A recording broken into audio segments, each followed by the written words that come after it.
ኢየሱስ በአባቱ እግዚአብሔር ነው በእናቱ ሰው ነው ስትል ሰማውና ይላሉ። እኔ ሳምለው እነሱ የሚሉትን ነው ያልኩሽ። መጽሐፍ ኦኬ፣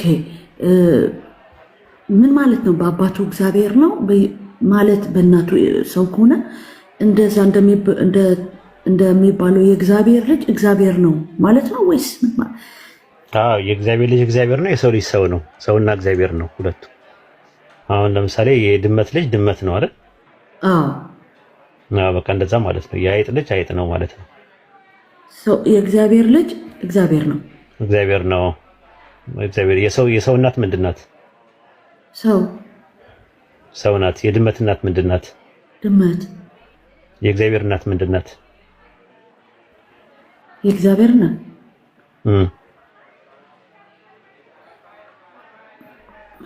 እግዚአብሔር አይ ዶንት ኖ። እግዚአብሔር እናት አለው ይላሉ እነሱም ያምናሉ። እግዚአብሔር ኢየሱስ ክርስቶስ ወላዲተ አምላክ ትባል የለ የአምላክ እናት ትባላለች። ስለዚህ የአምላክ እናት ምንድን ናት? ሰው። ለምን የሰው ልጅ ሰው ነው፣ የአይጥ ልጅ አይጥ ነው፣ የድመት ልጅ ድመት ነው፣ የውሻ ልጅ ውሻ ነው በሚለው ያዥውና ከዛ ደግሞ የውሻ እናት ውሻ ናት፣ የድመት እናት ድመት ናት፣ የሰው እናት ሰው ናት። የአምላክ እናት ምንድን ናት? አምላክ ናት ብለሽ ጠይቂያቸው። ያስኬዳል? ኦኬ። የሰው ልጅ ሰው ነው፣ የጦጣ ልጅ ጦጣ ነው፣ የድመት ልጅ ድመት ነው፣ የአይጥ ልጅ አይጥ ነው። የእግዚአብሔር ልጅ ምንድን ነው? የአምላክ ልጅ ምንድን ነው? የአምላክ ልጅ አምላክ ነው። ኦኬ። ሉቃስ 3:38 ላይ አዳም የማን ልጅ ነው ይላል? የማን ልጅ ነው ይላል? ሉቃስ 3:38 ላይ አዳም የእግዚአብሔር ፍጡር ነው፣ የእግዚአብሔር ልጅ ይላል። የእግዚአብሔር ልጅ ይለዋል። ስለዚህ አዳም የእግዚአብሔር ልጅ እግዚአብሔር ከሆነ አዳም ምንድን ነው? እግዚአብሔር ነው። ኢዮብ ምዕራፍ 38 ቁጥር 7 ላይ መላእክት የማን ልጆች ናቸው? እግዚአብሔር። ስለዚህ መላእክት ምንድን ናቸው? እግዚአብሔር ናቸው። በቃ እንዲህ አይነት ነገር ሎጂኩ አያስኬድም ነው ለማለት የፈለገው። አይ ኦንቶሎጂካሊ ከወሰድሽው አደጋው ብዙ ነው፣ መዘዝ ይዞ የሚመጣው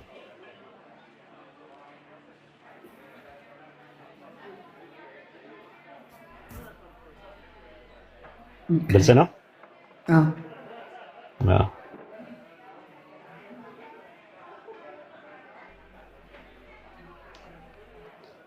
ማርያም ወይ እኔ ወለድኩት አንቺ ታቀፍሽው አለ እንትና ሲናገር ዚቅ ላይ ቅዱስ ያሬድ በዚቁ ምን አለ? ማርያም ወይ እኔ ወለድኩት አንቺ አቀፍሽው አለ ራሱ ማለት ነው።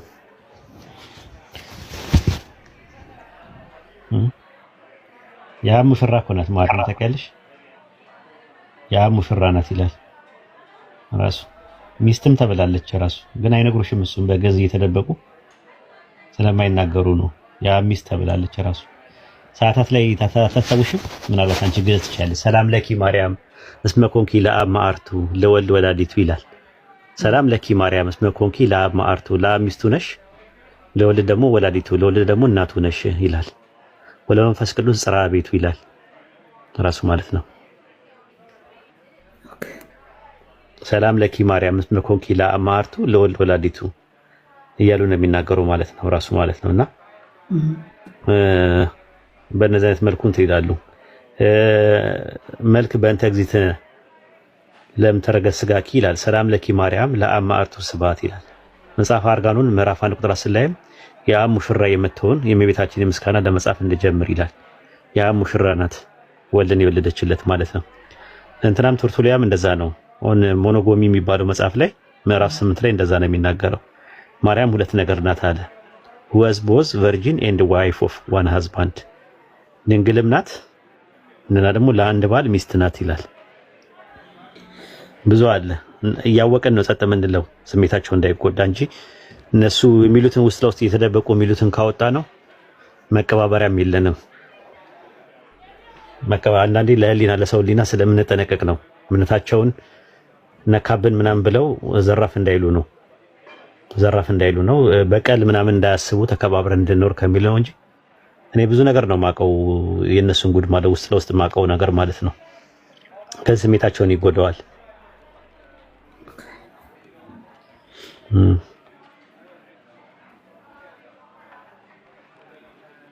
ከማርያም የሆነው ከሰው የሆነው ማን ነው? ከሰው የሆነው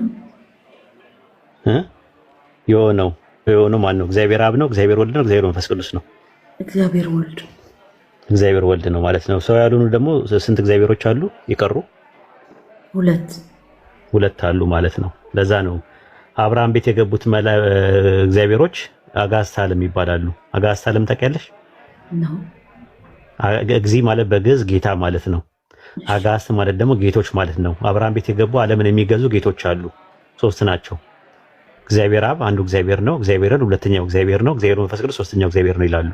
ሐምሌ 7 ለሚከበረው የሥላሴ ዓመታዊ በዓል ዋዜማ ላይ ሐምሌ 6 ላይ እንዲህ የሚል እንትን አለ። ነአምን ወነአምልክ በአሐዱ እግዚአብሔር እምቅድመ ዓለም ሀሉ። ትርጉሙም ከዓለም በፊት በነበረ በአንዱ እግዚአብሔር እናምናለን እናመልካለን። ወነአምን በአካሉ እግዚአብሔር ዘበምልክናሁ ለአብ ይመስሎ፣ በአምላክነቱ አብን በሚመስል በሁለተኛው እግዚአብሔር እናምናለን። ወነአምን በሳልሱ እግዚአብሔር መንፈስ ቅዱስ ዘይመልክ ሁሎ፣ ሁሉም በሚሞላ መንፈስ ቅዱስ በሶስተኛው እግዚአብሔር እናምናለን ይላል። ይታይሻል። በአንዱ እግዚአብሔር እናምናለን። አንዱ እግዚአብሔር ማን ነው? አብ። ሁለተኛው እግዚአብሔር ማን ነው? ወልድ ካሉ እግዚአብሔር። ሳልሱ እግዚአብሔር ሶስተኛው እግዚአብሔር ማን ነው? መንፈስ ቅዱስ ብሎ ነው ያስቀመጡት ማለት ነው። እና ምናልባት እየዋሻው ነው እኔ እስቲ እናዳምጣቸው።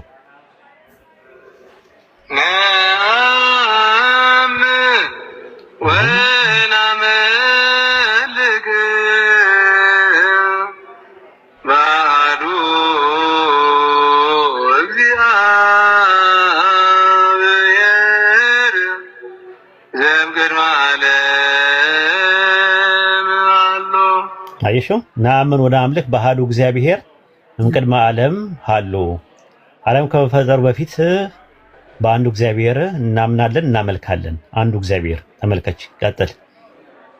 ወነአምን በካልኡ እግዚአብሔር ዘምልክናሁ ለአብ ይመስሎ። በሁለተኛ ምን ይላል? ወነአምን በካሉ እግዚአብሔር፣ በሁለተኛው እግዚአብሔር እናምናለን። ዘምልክናሁ ለአብ ይመስሎ፣ አብን በሚመስል በሁለተኛው እግዚአብሔር እናምናለን አለ። ወነአምን ካለ በኋላ ደግሞ ወ ማለት በግዕዝ ልክ እንደ አረብኛ ነው እና ማለት ነው። ልክ ቨ እንደምንለው በዕብራይስጥ። ሶስተኛውን ደግሞ አዳምጡት። ወነአምን በሳልሱ እግዚአብሔር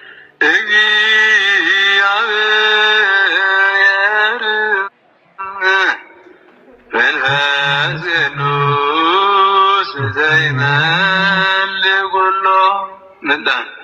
ወነአምን በሳልሱ እግዚአብሔር መንፈስ ቅዱስ ዘይመልክ ሁሎ፣ ዓለምን ሁሉ በሚሞላ በሶስተኛው እግዚአብሔር እናምናለን ብሎ ነው ያስቀመጡት።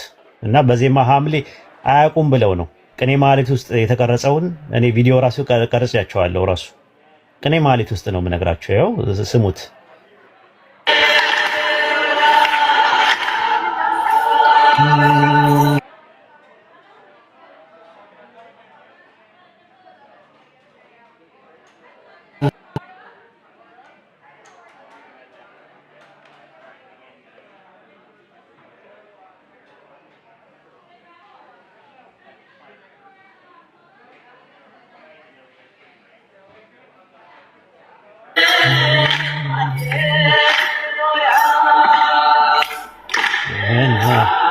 ወነአምልክ በአሐዱ እግዚአብሔር ወነአምልክ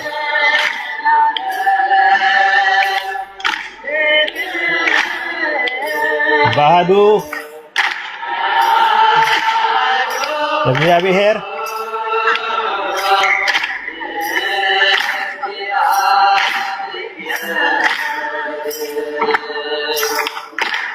እምቅድመ ዓለም ሀሎ።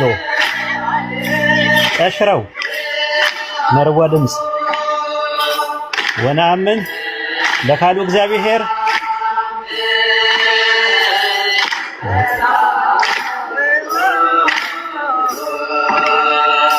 በመላኩ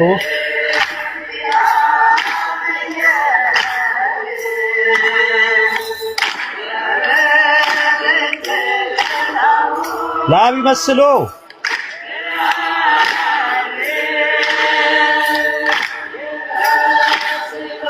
ወነአምን በሳልሱ እግዚአብሔር ተቀበል።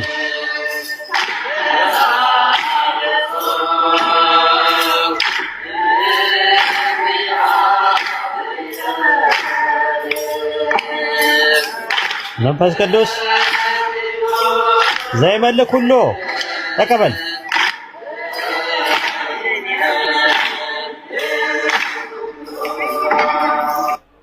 ይኸውልሽ ጓል መቀሌ እኔን የሚጠሉኝ ስሜን የሚያጠፉት እየተሽለጠለጡና እየተርመጠመጡ ውስጥ ለውስጥ የተለያየ ነገር ደባና ተንኮል የሚያደርጉት ኦርቶዶክሶች በተለይ ማለት ነው። ፕሮቴስታንቶቹ ጋር ብዙም ባይዳፈሩ እንዲህ አይነት ነገር የሚያደርጉት ይህን ምስጢራቸውን ስለማቅ ነው።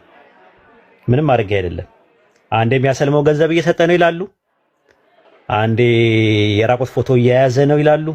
እሺ ሴቶች ውስጥ የራቁት ፎቶ ተያዘባቸው፣ ወንዶቹ በምን ይሆን የሚሰልሙት? ይህንን ነገር አውቃለሁ እኔ ውስጡን አውቀዋለሁ። ለዛ ነው እኔም ብዙ ነገር ይቅር ምለው። ለዛ ነው ይቅር በቃ ህሊናቸውን እንዳልጎዳቸው ከሚለው አንጻር እንጂ ስለ ስላሴ ካወራው አንድ ኦርቶዶክስ አይተርፋትም። አምላካችን ያለ መለየት ሶስት ነው ይሉና እዚህ ጋር ደግሞ መተው አይ አንድ ነው አንድ እግዚአብሔር ነው ይላሉ። ሃይማኖተ አበው ምዕራፍ 99 ቁጥር 11 ላይ ተመለከቱ። አምላካችን ያለ መለየት ሶስት ነው እያሉ እዚህ ጋር ደግሞ አሁን መተው ሊሸውዱኝ ይፎክራሉ። እዚህ ሰው ያነብብ ብለው ሰይፈ ሥላሴ ዘቀዳሚት ምዕራፍ 7 ቁጥር 68 ላይ ለመለኮት ሶስትነት ምስጋና ይገባል። መለኮት ምንድን ነው? ሶስትነት አለው። ሰይፈ ሥላሴ ዘረቡዕ ምዕራፍ 4 ቁጥር 31 ላይ መለኮት በአካል ሶስት ነው። መለኮት ሶስት ነው። በምን? በአካል ሶስት ነው። ሰይፈ ሥላሴ ዘሰኑይ ምዕራፍ 2 ቁጥር 42 ላይ በጽርሐ አርያም ለሚኖር ሶስት ለሚሆን አምላክ ሰላምታ ይገባል። ሶስት ለሚሆን አምላክ ሶስት ከዛ በኋላ አንድ ነው ይሉኛል። ዘዳግም 13:7 ላይ አንተም አባቶችም የማታውቃቸውን ሌሎች አማልክት እናምልክ ብሎ ቢጠራ አትስማው ይላል። አብርሃም አያውቀውም፣ ይስሐቅ አያውቅም፣ ያዕቆብ አያውቅም፣ አይሁዳኖች አያውቁም። ምን ነው ሶስት አካል ሳያመልኩ ሞቱ እነዚህ ሁላ ሰዎች? ምን ነው እንዴት እንትን አሉ ራሱ ማለት ነው። ከዓለም በፊት በነበረ በአንዱ እግዚአብሔር እናምናለን እናመልካለን። ወነአምን በካሉ እግዚአብሔር ዘይመክኑ ለአብ ይመስሉ በአምላክነቱ አምን በሚመስል በሁለተኛው እግዚአብሔር እናምናለን። ወነአምን በሳልሱ እግዚአብሔር መንፈስ ቅዱስ ዘይመልክ ሁሉም በሚሞላ በመንፈስ ቅዱስ በሶስተኛው እግዚአብሔር እናምናለን። በሶስት ሁለተኛ እግዚአብሔር ሶስተኛ እግዚአብሔር እያልክ እየነገርከኝ ከዛ በኋላ መተህ ለእኔ እግዚአብሔር አንድ ነው ሶስት አንልም ብለህ ልሸውደኝ ትሞክራለህ እንዴ? አትችልም። እኔ ጋር ስላሴን ቀና ብለህ ማውራት አትችልም። ገድለ እስጢፋኖስ ዘወራ መጋቢት ምዕራፍ 6 ቁጥር 2 ላይ ይዩት። ያለ አጋዕዝተ ዓለም ስላሴ ቅጠል እንኳን ከግንዱ ለዘይቶ አይደገፍምና አለ። አጋዕዝተ ዓለም አጋዕዝት ማለት ጌቶች ማለት ነው። የእግዚእ ብዙ ቁጥር ነው። ሰይፈ ሥላሴ ዘሐሙስ ምዕራፍ 5 ቁጥር 22 ላይም እንደዛ ነው። ሶስት ልዑላን ገዢዎች፣ ሶስቱ ጌቶች ተመልከቱ። ሶስቱ ጌቶች መጽሐፈ እንዝራ ስብሐት ምዕራፍ 11 ቁጥር 9 ላይ በአንቺ ሶስቱ ጌቶች የተጠለሉብሽ ሰለስቱ አጋዕዝት ሶስቱ ጌቶች ሶስት ጌታ እያመለክ እኔ ጋር መተህ ላጭንና ቅርሻትን ልታዝረከርክብኝ አይገባም። ሐሳብ ነው ያቀረብኩት። ሐሳብ ላይ ሞግት። ሐሳብ ነው ያቀረብኩት። ሶስት ጌቶች ይላል። ይኸው መጽሐፎቻችሁ እንደዛ ይናገራል። ወይ አቃጥሉት ያለውን ነገር እኔ ባይብል ይናገራል እንደዛ ብዬ አይደለም ብለው ይኸው መጽሐፍቶቻችሁ እንዳለ ሶስት ጌቶች እያለ ይናገራል። ወይ አቃጥሉት ወይ ደግሞ ተዉት። ትክክል ካልሆነ ከጥንት ጀምሮ የነበረ መጽሐፍ አባ ጊዮርጊስ ዘጋስጫ ኢትዮጵያዊ ቄርሎስ እየተባሉ የሚባሉ ምን ታርጉታላችሁ? መጽሐፈ እንዝራ ስብሐት፣ መጽሐፈ ሚስጥር፣ የዶግማ መጽሐፍ ከነሱ ላይ እኮ እየጠቀስኩኝ ያለሁት ያሬድም ልታረጉት ነው። ከረሱል ሰለላሁ ዐለይሂ ወሰለም መወለድ በፊት እኮ የነበረ ነው። ራሱ በ520 ላይ ነው ይሄን የደረሰው። ግዕዝ እዝልና ሐራራ የሚባል ነገር ሲደርስለት ያኔ ነው ይሄን ነገር ዚቅ እንትን ብሎ ያመጣው ማለት ነው። ዚቅ ብሎ ያስቀመጠው ማለት ነው በኦርቶዶክስ ማለት ነው። እና ይሄ ምንድነው ያለው? ዚቅ ነው። በዚቅ ላይ ታገኙታላችሁ። ሐምሌ 7 ነው የሥላሴ ዓመታዊ ዋዜማ ላይ የሚደረገው ዜማ ነው። ነአምን ወነአምልክ በአሐዱ እግዚአብሔር ዘእምቅድመ ዓለም ሀሉ ከዓለም በፊት በነበረው በአንዱ እግዚአብሔር እናምናለን። ወነአምን በካሉ እግዚአብሔር በሁለተኛው እግዚአብሔር እናምናለን። ሶስተኛ ደግሞ በሳልሱ እግዚአብሔር ወነአምን በሳልሱ እግዚአብሔር በሶስተኛው እግዚአብሔር። ከዛ እኔ ጋር ትመጣና አንድ እግዚአብሔር አለ የለም። እንደዛ ነው። ሶስት እግዚአብሔሮች ናቸው ያሉት። እግዚአብሔር አብ፣ እግዚአብሔር ወልድ፣ እግዚአብሔር መንፈስ ቅዱስ። ጋድ ዘ ፋዘር፣ ጋድ ዘ ሰን፣ ጋድ ዘ ሆሊ ስፒሪት። ማነው ከማርያም ሰው ነው ጋድ ዘ ሰን የሚባለው? ጋድ ዘ ፋዘር እና ጋድ ዘ ሆሊ ስፒሪት የሚባሉት እግዚአብሔር አብና እግዚአብሔር መንፈስ ቅዱስ የሚባሉ ሁለት የቀሩ አሉ። አምላክ ያልሆኑ አብና መንፈስ ቅዱስ ደግሞ አምላክ ናቸው በእናንተ ትምህርት። ሲሞትም ዓለምን ሲቆጣጠሩ የነበሩ ሁለቱ ናቸው የቀሩት ናቸው። አንዴ ሁለት ያልሞቱ አሉ። እንዲህ አይነት ትምህርት ይዘህ እንዴት ነው እስልምና ላይ መተህ የምትሳደበው? እንዴት ነው የምታብጠለጥለው፣ የምታበሻቅጠው፣ የምታነውረው? እስልምና ላይ መተህ እኛ ሐሳብን ያቀረብነው በቃ የምታምኑበትን ነገር ነው። አይ ካለ ይሄ መጽሐፍቶቻችሁ ነው፣ ወይ አቃጥሉት ወይ ጣሉት። አይ ባይብል እንደዛ አይልም እሰየው ይበል የሚያስብል ነው።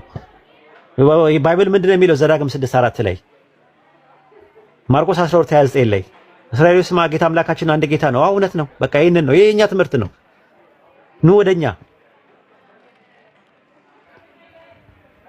የዓለም ህዝብ 2 ቢሊዮን ክርስቲያን ከ2 ቢሊዮን ውስጥ 1.7 ቢሊዮኑ በስላሴ ያምናል። እነ ጆባ ዊትነስ እነ ኦሊጂሰስ እነ ሞርሞን ምናምን የሚባሉ አድቬንቲስት እንኳን በስላሴ ያምናል የሚባሉት በአጠቃላይ በስላሴ የማያምኑ ጥቂት ቁጥር ነው ያላቸው። እንዳለ ትልቁ ክርስትና በስላሴ ትምህርት ተጠምደዋል ራሱ ማለት ነው። ስላሴ በሚባል ትምህርት ተጠምደዋል። እና ክርስትና ትክክል ነው ብለህ እንዳትለኝ። ሶላ ስክሪፕቸር ነኝ ትላለህ ለጊዜው፣ ባይብል ብቻ ነው የምንቀበለው ትላላችሁ። ግን ክርስትና የሚለውን ቃል በ110 የአንጾኪያ አግናጢዮስ ነው ለመጀመሪያ ጊዜ ክርስትና ብሎ ሲሰየመው ኮይንድ ያደረገው። ክርስትና ትምህርቱ ምንድነው? ስላሴ ነው፣ ተሰጎት ነው፣ ሃይፖስታቲስ ዩኒየን፣ ኮሰብስታንሻል ምናምን ነገር ባይብል ላይ የሌሉ ፍልስፍና ከግሪክ የተወሰደ የተቀዳ ፕላቶኒክ አንደርስታንዲንግ፣ አሪስቶቴሊያን አንደርስታንዲንግ። በነገራችን ላይ አንድ ነገር ልንገራችሁ። ትርጉም የሚባለው ሄርሜኔቲክስ የሚባል ነገር ታውቃላችሁ? ስነ አፈታት ጥናት ይባላል። ሄርሜስ የሚባል አምላክ አለ ታውቃላችሁ? ሄርሜስ ሜርኩሪ ይባላል በሮማያኖች። ሄርሜስ የሚባለው መሀል ላይ ነው፣ ተርጓሚ ነው፣ እየመጣ የሚያስተረጉም ነው። ራሱ ከሰማይ እየመጣ ያስተረጉማል ራሱ የሄርሜስ የሚባለው ማለት ነውና ሄርሜኔቲክ የሚባለው ነገር የመጣው እሱ ነው። ኢቭን አተረጓጉማቸውም ራሱ ፕላቶኒክና አሪስቶቴሊያን የሚባል ናቸው። የአርስጣጣሊስና የአፍላጦን የሚባል ነው አተረጓጉማቸው ራሱ ያለው ማለት ነው። ሄርሜስ የሚባል አምላክ አለ በደንብ ብታዩት። እና አንገሎስ የሚባለው ነው ስሙ ራሱ ማለት መልአክ ይባላል ራሱ ማለት ነውና መልአክ ይባላል። ያ መልአክ መቶ ምንድነው የሚያደርገው? ሄርሜስ የሚባለው በሮማ ሜርኩሪ ይባላል። ሄርሚኒዮስ የሚባለው ተርጓሚ ማለት ነው ራሱ። ሄርሜኔቲኮስ ማለት ስነ አፈታት ጥናት የሚሉት የአማልክቱ ተርጓሚ ነውና መልእክተኛ ነው። አማልክቱ ሲልኩት አንጌሎስ ይባላል እሱ ራሱ። ወንዱ የዜኑስና የማያ ልጅ ነው ራሱ። አንጌሊያ ትባላለች ሴትዮዋ ደግሞ የምትላከዋ ሴቷ የዜኑስና የሄራ ልጅ ናት። በጣም ዱርዬ ነበር ይሄ ዜኑስ ብትመለከት። ዜኑስ ማያንና ሄራን ነው ያገባው። ከማያ ማንን ወለደው? ሄርሜስን ወለደው ራሱ። አንጌሊያን ደግሞ ከማን ነው የወለዳት? ከሄራ ነው የወለዳት ራሱ ማለት ነው። እህቱ ናት ለአንጌሎስ። አንጌሎስ ደግሞ ማን ነው? ሄርሜስ የሚባለው ማለት ነው። መልአክ ነው፣ መልእክተኛ ነው ማለት ነው። ሄርሜቲክስ የሚባለው ነገር ከዛ ነው የመጣው ማለት ነው። ኤስተርናል ትራዲሽን አሌክሳንድሪያ የሚባለው ትራዲሽን ራሱ የፕላቶኒክ አንደርስታንዲንግ ነው ያላቸው ኢንተርፕሬት ሲያደርጉ የግሪኩ ማለት ነው። አንጾኪያ ትምህርት ቤት ውስጥ ደግሞ የዌስተርኖች የሚባሉት ደግሞ ትምህርት ቤት ውስጥ ደግሞ ያለው የአርስቶትል ነው ራሱ የያዙት። አተረጓጎማቸውም የእምነቱ ስራቸው የበቀለው ነገር ከአይሁድ አይደለም የበቀሉት። እነዚህ ከፓጋን ነው፣ ግሪክ ወሮም ነው ራሱ እንትን ያሉት ማለት ነው። አልጎሪካልም አክቲቭ ፓሲቭ ኢንፋሊቢሊቲ ምናምን የሚባል ትምህርታቸውም እንዳለ አጠቃላይ የተወሰዱት ከግሪክ ነው የተወሰዱት። ከዛ የበቀሉ ናቸው ራሱ ቸርች ፋዘርስ የምትሏቸው አብዛኛውን። እና እዛ ውስጥ የነበረው ነው ትራዲሽን ይዘው ብቅ ያሉት እና ከክርስቶስ ትምህርት ጋር የቀየጡት ከሐዋርያት ትምህርት ጋር የቀየጡት ማለት ነው። ይሄን ይመስላል ጓል መቀሌ። አመሰግናለሁ። ለፈለፍኩብሽ መሰለኝ ዛሬ እንኳን ልክ አይደለሁ። አይ የመጨረሻ ጥያቄ አሁን ለምሳሌ በቃ እሱ ገብቶኛል ትክክል። እና አባ ተክለ ሃይማኖት እና አምና አረጋዊና እና ቅዱስ ጊዮርጊስ ከባይብል ውጭ ናቸው ማለት ነው።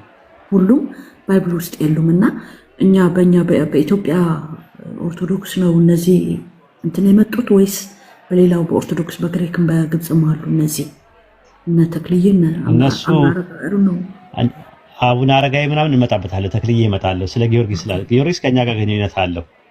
ሱረቱል ካፍ ምዕራፍ 18 ቁጥር 9 የዋሻውና የሰሌዳው ባለቤቶች ከተአምራቶች ያዝ ሲሆን ግሩም መሆናቸውን አሰብክን ይላል። አጀባ ግሩም መሆናቸውን አሰብክን ይላል። እና አምላካችን አላህ የዋሻው ምዕራፍ የሚባል አለ ራሱን የቻለ የዋሻው ምእምንትን አለ። እና እነዚህ በዚህ ሰዓት ላይ ሰማዕታት የሆኑበት ዘመን ነው። ኔሮ የሚባል ንጉስ ተነስቶ ሲጨፈጨፋቸው ዋሻ ውስጥ ገቡ ማለት ነው። ከዋሻው የተረፉ ሰዎች የተሰዉ ሰዎች አሉ። መርቆሬዎስ የሚባል አለ፣ ማርኪዩስ የሚባል መርቆሬዎስ የሚባለው አለ። በ224 ነው የስላሴ ትምህርት ምናምን ከመምጣቱ በፊት የነበረ ነው መርቆሬዎስ። ቂርቆስና ኢየሉጣ የሚባሉ አሉ በ304 ላይ ራሱ ማለት ነው። አርሴማ አለች ራሱ በውጭ በ290 ጆርጅ አለ በኢትዮጵያ ጊዮርጊስ የሚባለው 303 ላይ ነበሩ ማለት ነው። እና በ372 ላይ ነው 372 ላይ ነው የነቁት። ሲነቁ ገበያው ተቀይሮ ምናምን ነው ያዩት የራሱ ማለት ነው።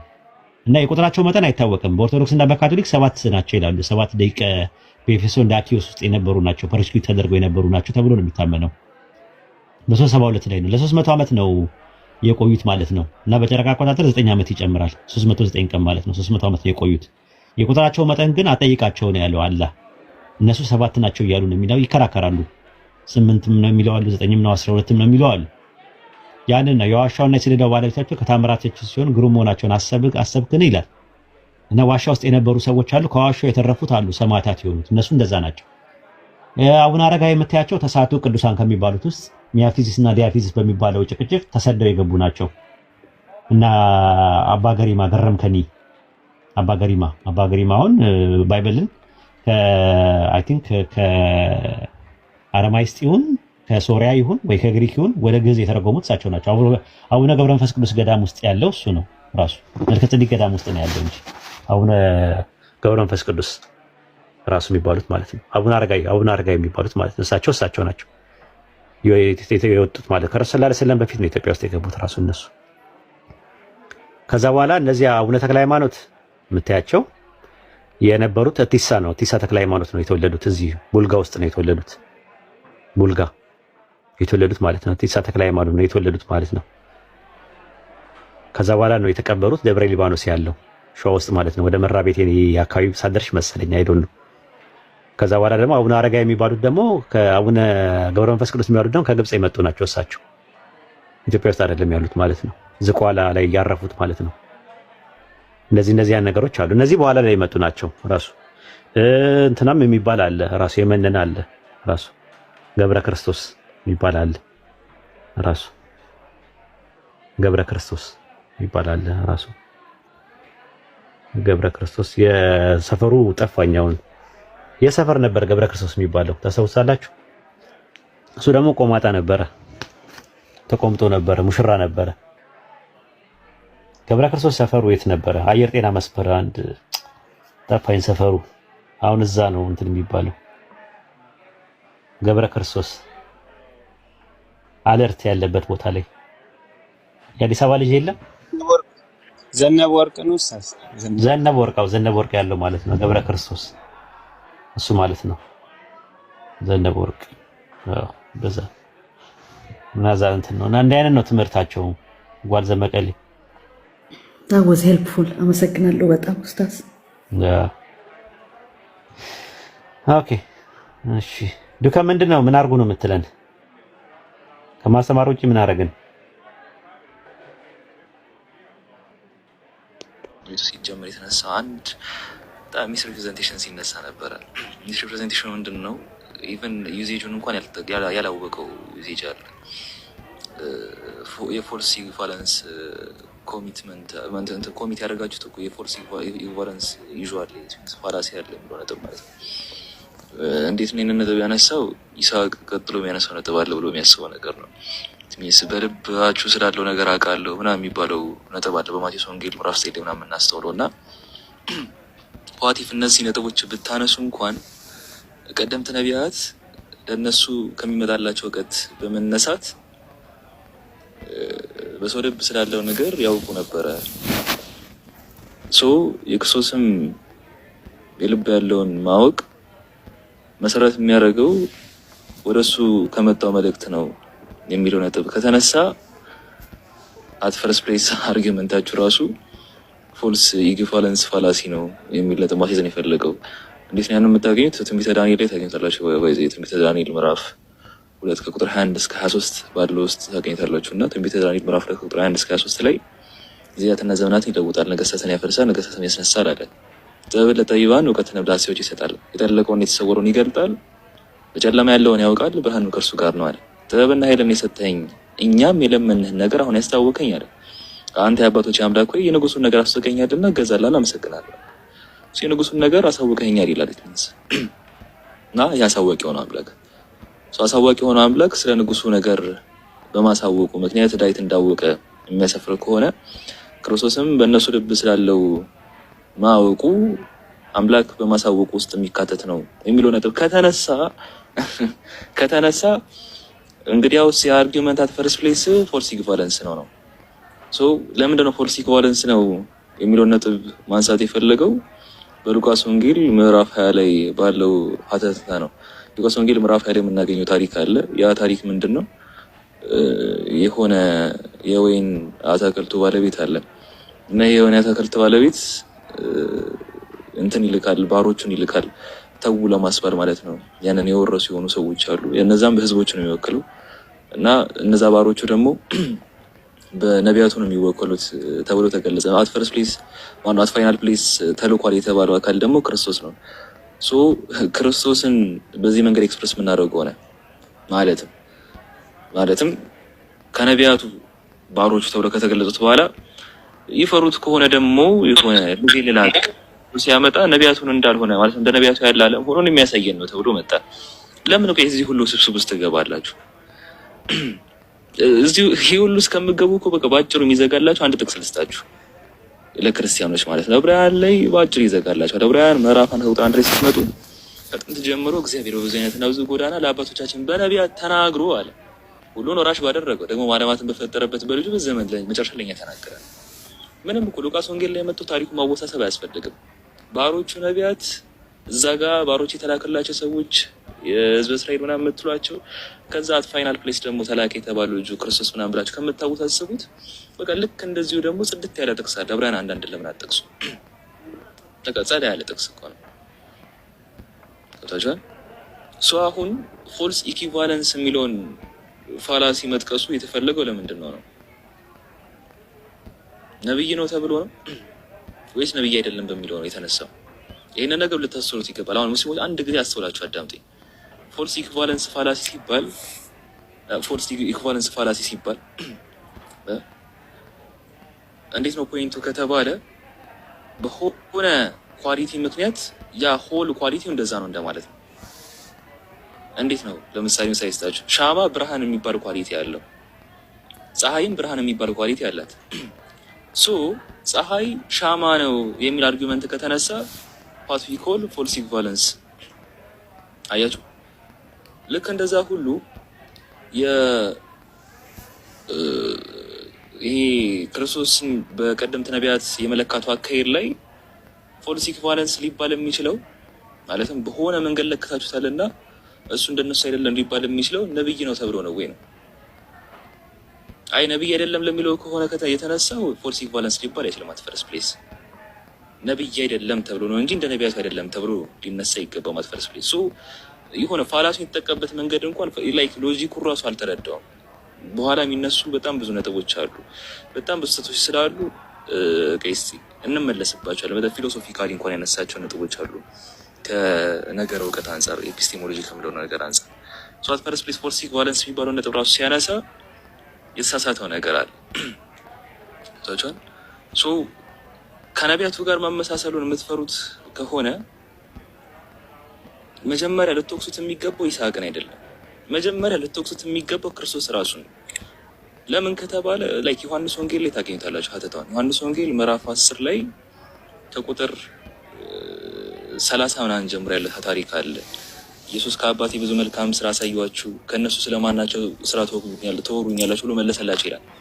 ይህን ጥያቄ በሚያቀርብ ሰዓት አይሁዳውያን ብለው የመለሱለት ስለ መልካም ስራ አንነግርህም፣ ስለ ስድብ አንተም ሰው ስትሆን ራስን አምላክ ስለማድረግ ነው እንጂ ብሎ መለሱለት ይላል። ራስን አምላክ ስላደረክ ነው እኛ እንደዚህ የምናደርግ ሲል ክርስቶስ አናሎጂውን ያመጣው ከየት እንደሆነ ታውቃላችሁ? ከቀደምት ነቢያት ነው። 34 ላይ ታገኙታላችሁ።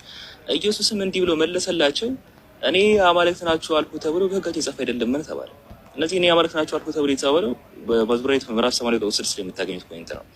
እኔ ግን አማልክት ናችሁ ሁላችሁ ልጆች ናችሁ የሚለው ቴክስት ማለት ነው። ስለነማን ነው የሚያወራው? ስለ ነቢያት ነው የሚያወራው። እዛ ጋር ስለነበጣበት አኪዩዜሽን ሪስፖንስ የሰጠው ራሱን ከነቢያት ጋር በማነጻጸር ነው። ኢየሱስም እንዲህ ብሎ መለሰላቸው፣ እኔ አማልክት ናችሁ አልኩ ተብሎ በሕግ የተጻፈ አይደለም።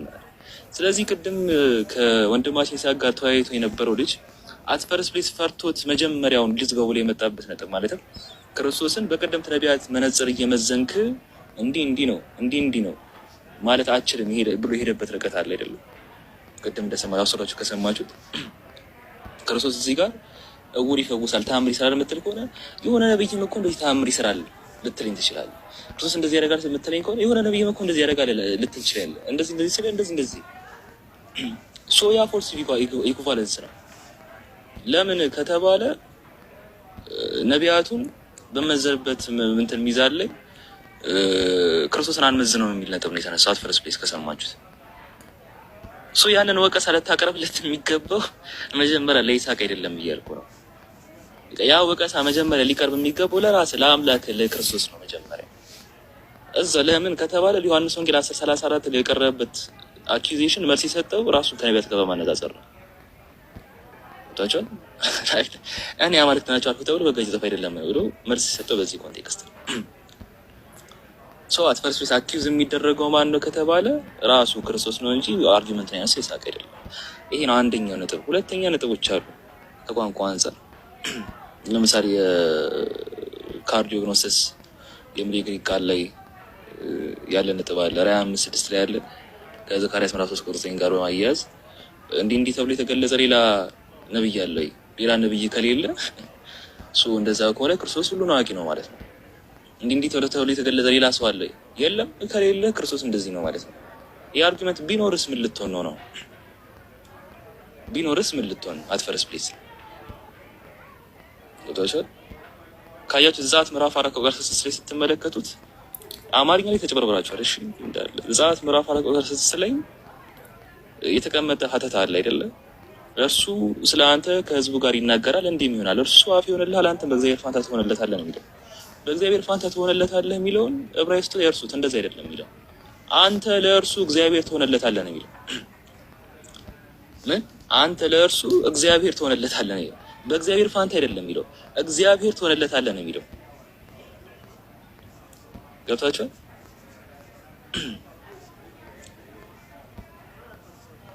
ሐሳቤን እያዳመጣችሁ ነው ትክክል። በእግዚአብሔር ፋንታ ትሆንለታለህ አይደለም የሚለው፣ እግዚአብሔር ትሆንለታለህ ነው የሚለው። ሙሴ እግዚአብሔር ነበር አዛት ፕሌስ ማለት ነው። አሁን እዛ ጋር እግዚአብሔርም ሆኖ ላይክ ሙሴን ማለት ነው። ወይ ደግሞ እግዚአብሔር ራሱ እንደ እግዚአብሔር ተመለከቱትና እግዚአብሔር ራሱ እንደ ራሱ ተመለከቱትና ከሱ ውጭ ሌሎች እግዚአብሔር የሚባሉ አካላት መኖራቸው እሱን ከእግዚአብሔርነቱ ወይም ከስልጣኑ የሚያወርደው የሚሆን ነገር ነው ወይ ነው? አይደለም። እግዚአብሔር እንደ እግዚአብሔር አለ። ገብታችኋል? እግዚአብሔር እንደ እግዚአብሔር ባለበት ኮንቴክስት ሌሎች ደግሞ እግዚአብሔሮችም ደግሞ አሉ። ወይስ አንዱ እግዚአብሔር ማን ነው? እግዚአብሔር ትሆናለህ የተባለው ሙሴ ነው።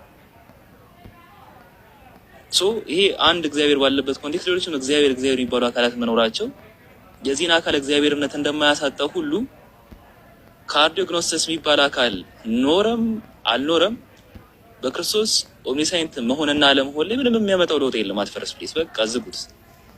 ራዕይ 5:6 ላይ ስለ 7 አይን ተነሳ። 7 አይን ከሰባቱ መናፍስቶች ጋር ተነስተው የሚሰጠው ዴፊኒሽን አለ። እሱ ላይ እንመለስበታለን። ሌላ 7 አይን የሚባል ነገር ኖረ አልኖረ ምንም የሚያመጣው ለውጥ የለም። እንዲህ ዝም ብሎ የሚያታልሏቸው ነገር አንድያ ልጅ ያለው ከክርስቶስ ውጭ ያለው ይላቸዋል። ኖረ አልኖረ የሚያመጣው ለውጥ የለም። በክርስቶስ አንድያ ልጅነት ከእግዚአብሔር ውጭ እግዚአብሔር የተባለ አካል መኖሩ በእግዚአብሔርነቱ ላይ ምንም የሚያመጣው ለውጥ እንደሌለ ሁሉ ካርዲዮግኖሲስ የሚለው ስያሜ ለክርስቶስ ዋለም አልዋለም ዋለም የሚለውን ይሄድና